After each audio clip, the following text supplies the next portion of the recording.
The market reaching new all-time highs again, but Warren Buffett seems to be betting against it. And the last time this happened, he was right. Joining us now is James Early with Curia Financial to talk a little bit about what we can gain from Warren Buffett right now. You just came back from the Berkshire Hathaway Annual Meeting that was in Omaha, just a couple hours away from where we're headquartered in South Dakota. And there's some key takeaways we're going to cover, but I also want to talk about in this video, is Warren Buffett getting the market right now, or is he completely missing the boat? There's a lot to cover in this video today, James. We're also going to share one of your favorite, more Buffett-friendly stocks towards the end of the video that is a really good buy right now. So we'll have that recommendation at the end, but we're going to talk a lot about what is happening in the market and whether or not Buffett is doing things right or totally missing this kind of AI story that's happening. So James, let's start out with why is this Berkshire Hathaway Annual Meeting such a big event every year? Well, first of all, Bridget, it's great to be here in South Dakota in this lovely new MarketBeat studio.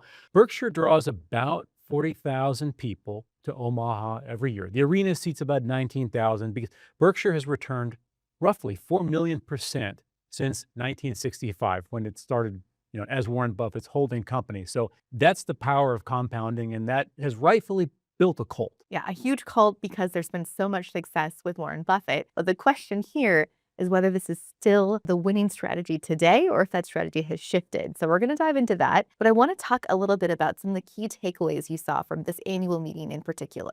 Yeah, well, it was the first meeting, Bridget, run by Greg Abel, the new CEO of Berkshire. He's had all of 3 months as CEO. Nobody can replace Warren. Nobody can replace Charlie Munger. And that's just an honor. You can't replace the irreplaceable. He's kind of a regular corporate guy. The meeting was not as exciting. People weren't asking about marriage advice, things like that. But on the topics, he's actually pretty solid. I'd say maybe about 8,000 fewer people came.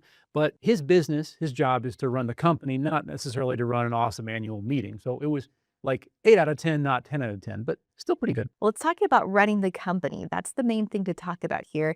And it's starting to be really obvious that Berkshire Hathaway, it has so many followers because it's had such a strong performance, but it's becoming more obvious that Berkshire Hathaway's strategy isn't working right now. Let's talk about that portfolio performance right now. Yeah, so right now it depends on, perspective, right? It has been phenomenal for the past, 50 something years, right? But over the past 10 years, Berkshire has just about matched the S&P 500. Over the past 3 years, it's underperformed. Over the past 1 year, it's underperformed the S&P by 39 percentage points. That is pretty bad. That is the question, and that's really what I wanted to focus on in this video, is Warren getting this wrong? Why are we seeing such a massive underperformance in Berkshire Hathaway compared to the rest of the S&P? Well, the answer is the Mag 7 or Mag 10.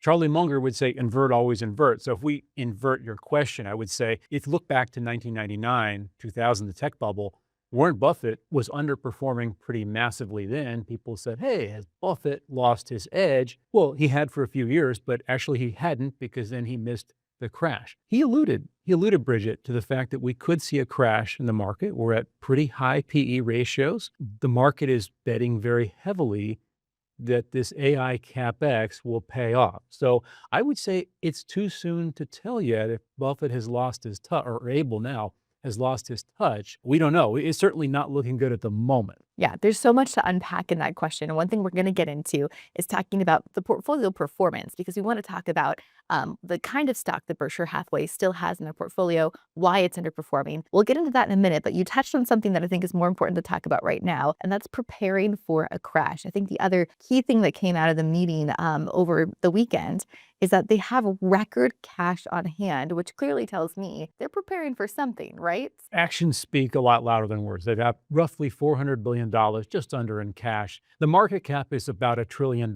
So 400 billion is a lot, but it's basically 40% of the market cap is in cash. And they did a little bit of buybacks in terms of their own shares, but it's $200 million, which frankly is small change compared to 400 billion. And Buffett also said directly, he said, look, the market is always a mix of a church and a casino. And right now we still have more people in the church, but the casino has been getting a little bit more attractive lately. Yeah, there seems to be more of those speculative stocks. I mean, we have tons of viewers on our channel here who love to hear about those speculative names because they have such massive returns. We've heard stories in the last year, returns over 2,000% in a year, 1,500% gains in 1 year. And that's the kind of casino story where you can win big You can also lose really big, but we haven't seen too many of those losers yet. So that's the big question, is what Warren Buffett is bracing for a possibility. I want to look back at the 90s dot-com stage that Warren Buffett lived through and kind of what happened then, how he won then, and whether or not history could repeat itself. Yeah, you're making me feel bad, Bridget, with these 2,000% returns. I mean, my portfolio's never done anything like that. I think, I mean, look, if you look at earnings growth, compare the Mag 10 or Mag 7 compared to the rest of the S&P, over the past several years, it's actually been pretty similar. The market, though, has applied double the multiple to the Mag 7 as the rest of the market. In other words, they're paying a lot more for those earnings because they're expecting a lot more. So the jury is still out.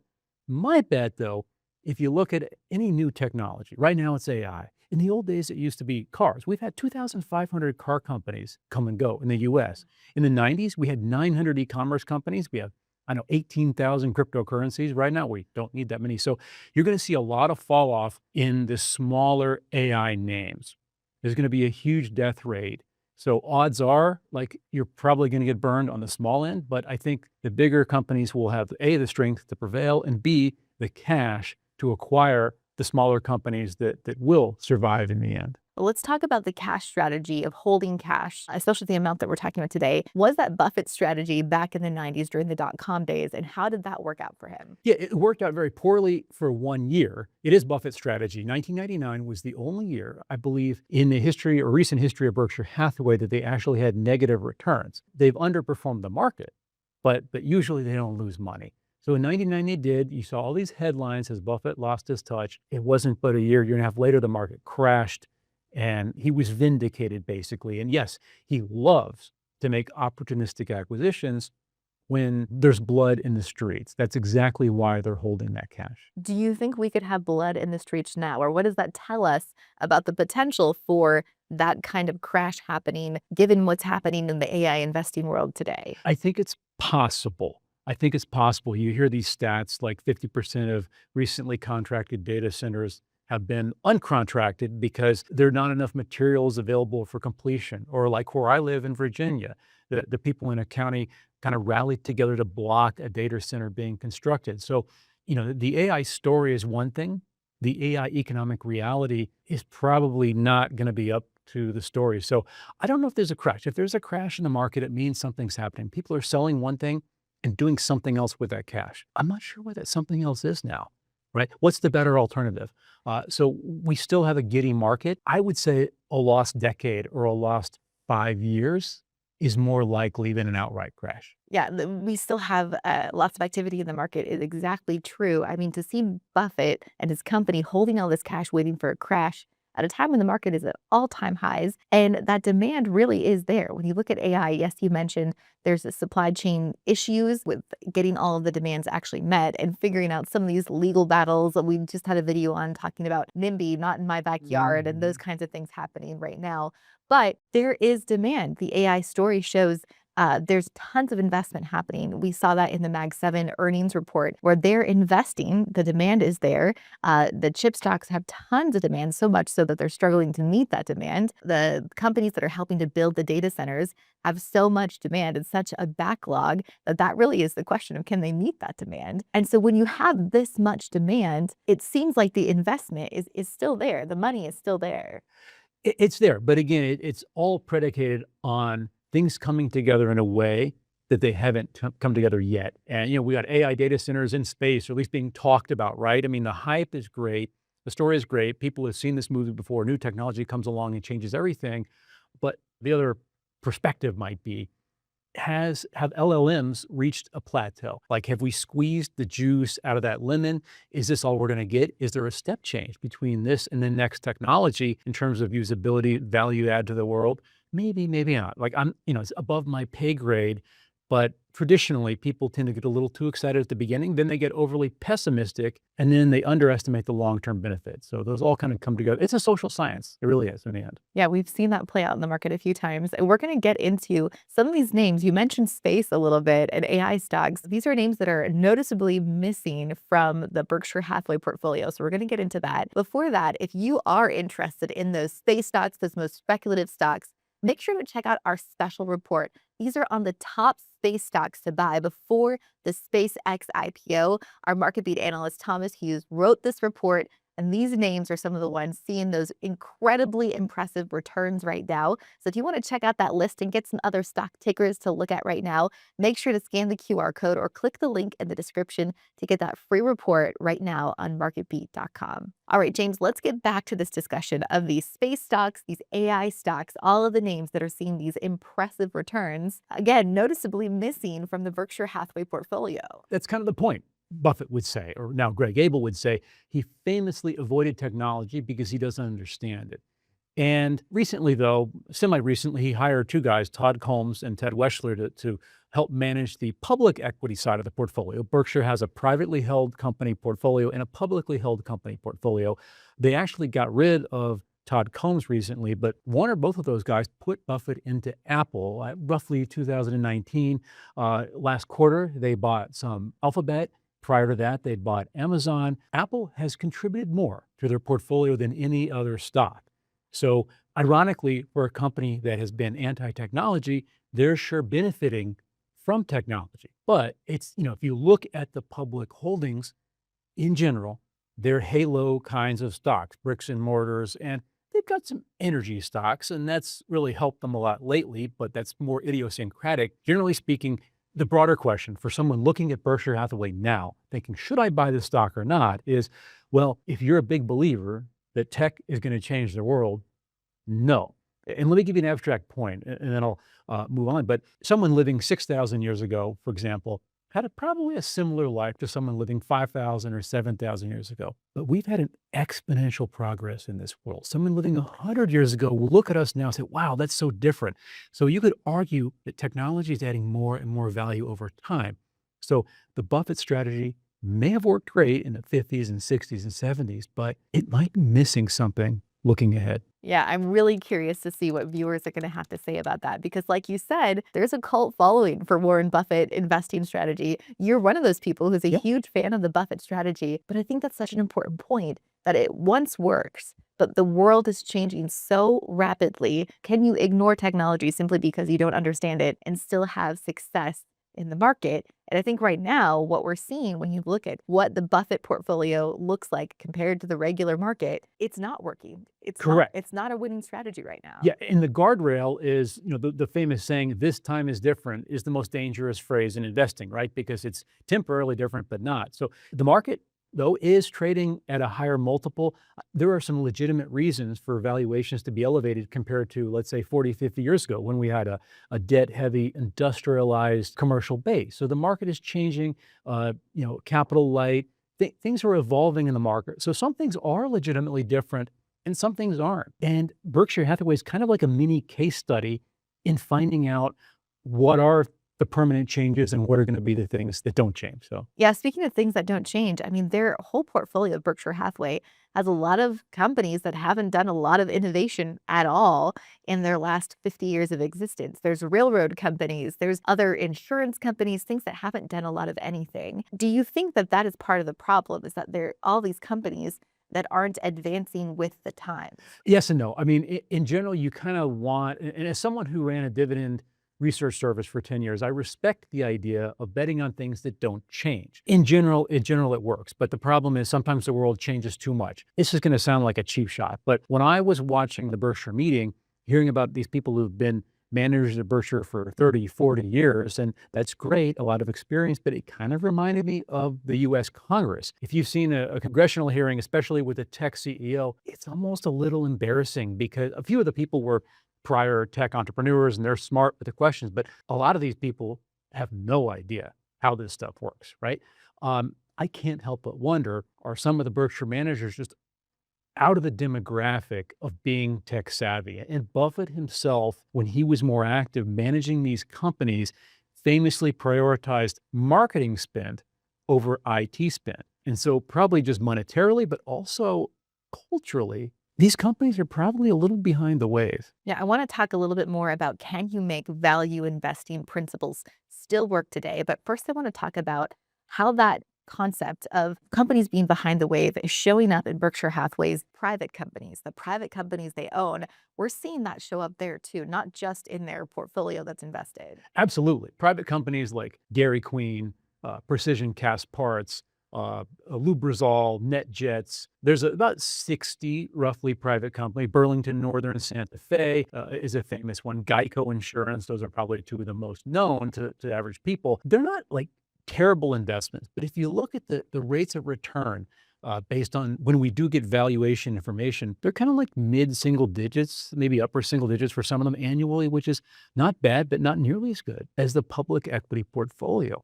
And Greg Abel gave us a tell. He said, Burlington Northern Santa Fe is maybe 10 years behind market leader Union Pacific in technology. Ditto for Geico. Progressive is a competitor that was one of the first, I think the first insurance company to sell online in the mid to late 90s. They're way ahead of Geico now. So these other companies, they're using tech, they're using AI, no doubt. And Berkshire is trying to catch up.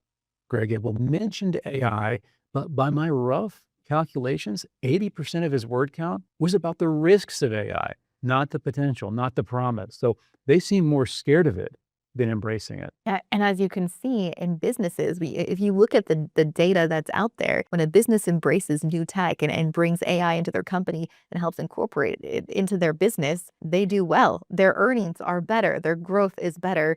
Their customer base grows as well. And so I think when you see that model, it's hard not to look at that as an investor or anybody running a company and not implement what is working. Yeah, it's hard to know. You don't want people jumping on the latest bandwagon trend and it blows up, but it's looking like AI is a little bit more than a bandwagon.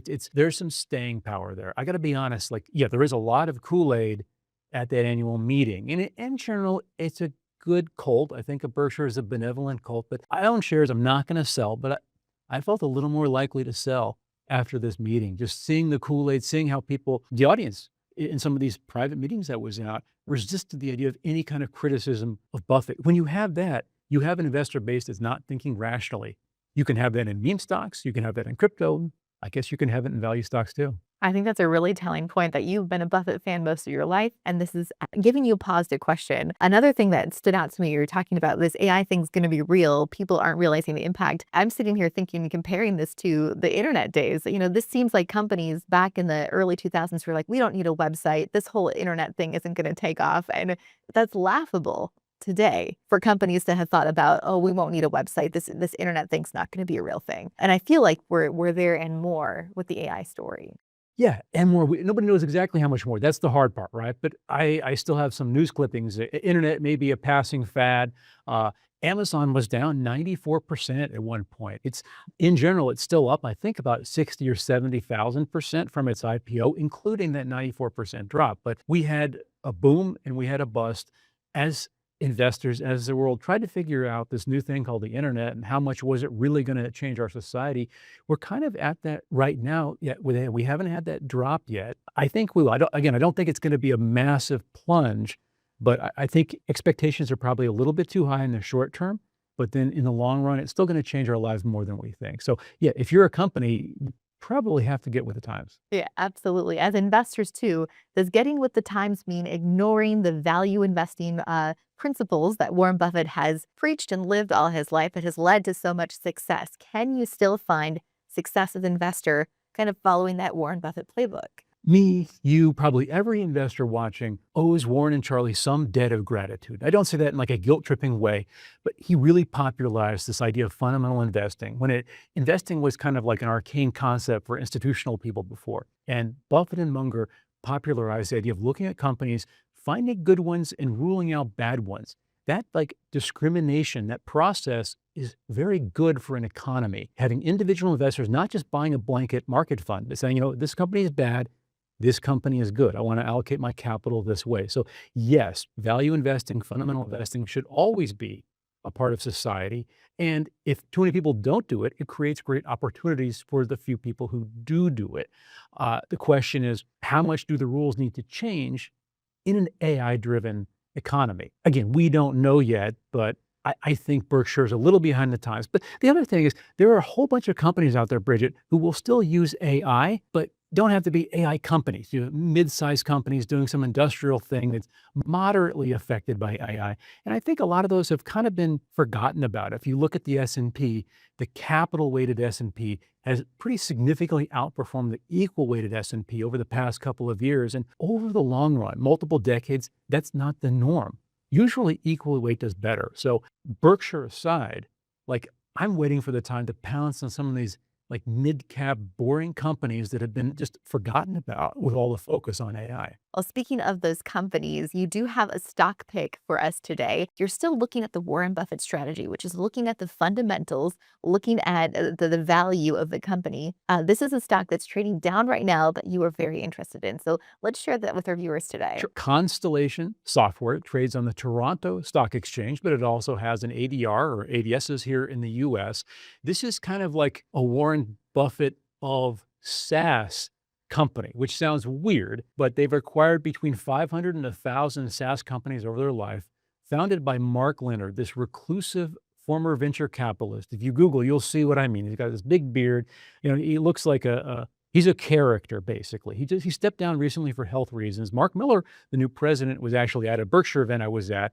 Constellation has gotten hammered because of AI fears. I'm betting the baby is getting thrown out with the bathwater because these are vertically integrated software companies they buy. If a company tries to replace these with AI, even if they get 90 or 95% of that correct, that 5% could derail a big company.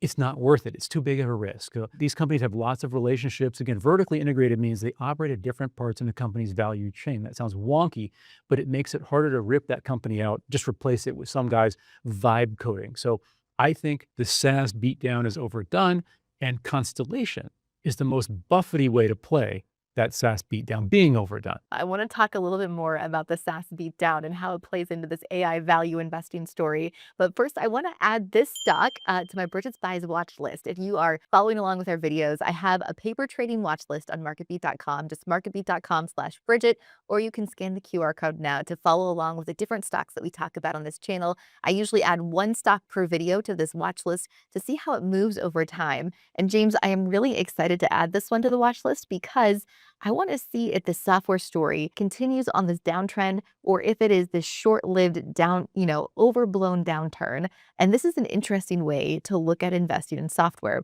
There's individual companies that we've had many different guests on the show who've talked about specific software companies that they think have a strong future, others that are ones that you would stay away from right now. How is this one different? Talk about this company in particular.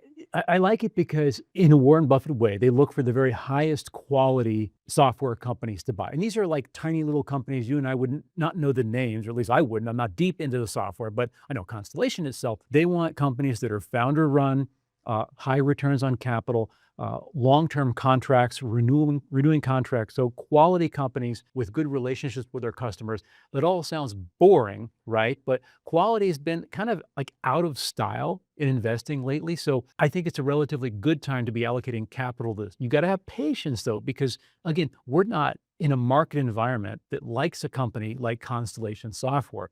A, it's quality focused, and B, it looks like it's in AI's crosshairs. Again, investing is a social science, though. You don't make money doing the same thing everyone else does, at least over the long run. So you have to be willing to take a contrary to position, to be a lone wolf. And for me, Constellation is one of those lone wolf picks. This does sound a lot like the strategy that Warren Buffett and Berkshire Hathaway are doing right now when it comes to AI. They're doing that contrarian approach. But I want to talk about the risk that can come with that, whether it's with the stock that you just recommended or with the approach that Warren Buffett is taking with this AI story right now. There is a risk there too. Yeah, there's definitely risk. I mean, without risk, there's no potential for return, right? I think with Constellation, I'm taking aim, or I'm trying to jump in and buy something the market has really beaten down, which, yeah, that's Buffety itself because of AI fears. I think Warren Buffett, I think Berkshire Hathaway, Greg Abel more specifically, that company is vulnerable to AI also in the sense of, railroads, for example, could be replaced by autonomous trucks. If I were to criticize Berkshire, they're more sticking their head in the ground like an ostrich, basically, and saying, look, we'll get to AI one of these years. We're starting to look at it now, but it's a little bit day late and $1 short. So if Berkshire stock were more depressed, I would be buying it as an kind of an AI casualty play, right now, I'm more likely to sell it and allocate money to Constellation Software. All right. Thank you for sharing that stock pick and for the great conversation on Warren Buffett. I would love to hear your thoughts in the comment. Are you a Buffett fan who has a very different opinion on what is happening at Berkshire Hathaway right now? Or do you agree with this kind of contrarian view on whether Warren Buffett might have the market wrong right now? Let me know your thoughts in the comments. And if you are interested in that contrarian approach on software investing too, make sure to check out this video. It has a list of 3 software stocks that you want to be looking at right now and 2 names that are important to avoid. You can catch that video here.